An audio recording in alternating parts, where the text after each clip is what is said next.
Several days after Operation Sindoor, the Indian Defense Forces revealed striking details that highlighted just how critical indigenous systems had been during the mission.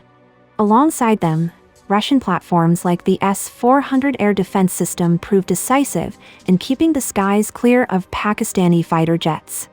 In fact, the Indian Air Force chief confirmed that the S-400's kill range was so extensive it effectively deterred Pakistani aircraft from even approaching, marking the longest engagement range ever recorded by an air defense system.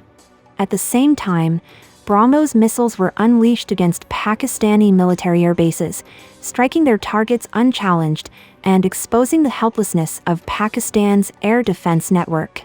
Now, imagine taking this further. Russia has already offered India full production of the Su-57 fighter on Indian soil, similar to the Su-30 MKI model, but with greater flexibility. Pairing Su-57s equipped with BrahMos-NG missiles under the protective umbrella of the S-400 would create a battlefield equation almost impossible for Pakistan to counter. A stealth fighter launching a Mach 3 cruise missile from deep inside Indian airspace would strike before enemy radars even registered the threat. With long-range air-to-air missiles like the R-37M and K-77M added to the mix, the Su-57 would dominate both in dogfights and in deep strike roles.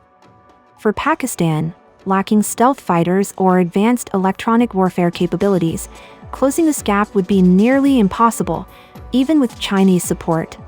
And for India, the integration wouldn't be a far-fetched challenge. After all, the Su-30 MKI has already proven its ability to carry the BrahMos. One thing that truly stands out about India's defense ecosystem is how seamlessly it has learned to make foreign systems work together. These platforms come from completely different origins: Russia, France, Britain, Israel, even the United States, and yet India has managed to integrate them into a single, networked doctrine. Take the Jaguar, for instance. Once a British deep strike fighter, it is now almost unrecognizable. With Israeli ESA radars, Darren 3 navigation and attack systems, and precision-guided munitions, the aircraft has been transformed into a different breed altogether. Even though the Jaguars are gradually being phased out, they remain firmly woven into India's wider strike doctrine. The same story applies to the Mirage 2000. Once cutting-edge in its own right, it was upgraded to a modern standard and continues to serve as a reliable strike platform. Rafale, the IF's most advanced 4.5 Gen fighter, comes armed with Meteor air-to-air missiles, Scalp cruise missiles, and Hammer precision bombs. In the early stages of Operation Sindoor, it played a decisive role, seamlessly integrated into India's network-centric warfare system alongside OAX, Su-30s, and Mirage 2000s. But the most Indianized aircraft is the Su-30 MKI. Unlike Rafale, it can be armed with indigenous weapons such as Astra, along with Indian avionics, the BrahMos missile, and continuous upgrades. It's the perfect symbol of how India reshapes foreign platforms for its own doctrine. Seen this way, adapting the Su-57 isn't far-fetched, it's realistic. In my earlier video, I explained why Russia is aggressively pitching the Su-57 to India. But there's one angle I didn't touch on.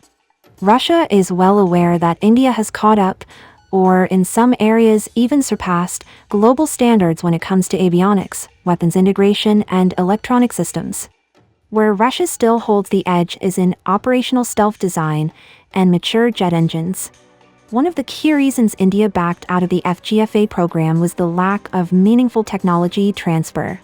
Today, however, India has entered a new phase.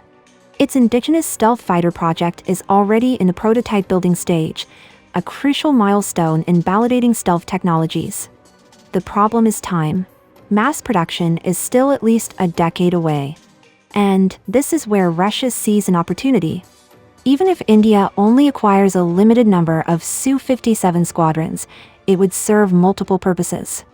For India, it would plug a critical gap until its indigenous program matures. For Russia, it would act as a global endorsement. If India, an emerging aerospace power with one of the most complex inventories in the world, chooses the Su-57, it sends a powerful message to other countries that this fighter is battle-worthy. Russia knows that if India buys, others will follow. But the real question is, can India afford the risks of acquiring an unproven fighter? Critics are skeptical. They argue India shouldn't waste money on the Su-57 and instead prioritize its indigenous projects like Tejas Mark II, AMCA, TED-BF, and UAVs. And it's a fair concern, because India's biggest challenge isn't ambition, it's resources. The Su-57 still hasn't demonstrated Western-style precision strike missions, nor has it proven its ability to suppress enemy air defenses. Some even claim China has access to prototypes, meaning no secrecy, no stealth. That's an exaggeration. Stealth is not just about shape. It's coatings, material science, RAM cycles, edge alignment, all extremely difficult to replicate without full industrial know-how. Yes, Russia lags behind the West and even China in software maturity and stealth optimization. Sanctions and the Ukraine war limit its ability to mass produce. But the Su-57 isn't without unique advantages. Its 3D thrust vectoring engines give it agility the J-20 lacks, especially in close combat.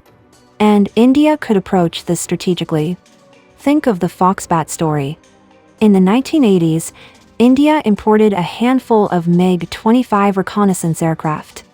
They weren't meant to be a massive fleet, but to fill a critical gap. Even in tiny numbers, they gave India a huge edge for decades. The Su-57 could serve the same role.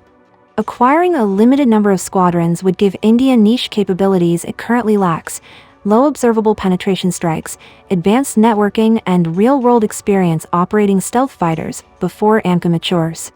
It wouldn't replace the Su-30 MKI or Rafale, just bridge the gap until Tejas Mk2 and AMCA arrive in strength. And when paired with S-400s and BrahMos, it could form the iron wall and the iron fist that India needs right now.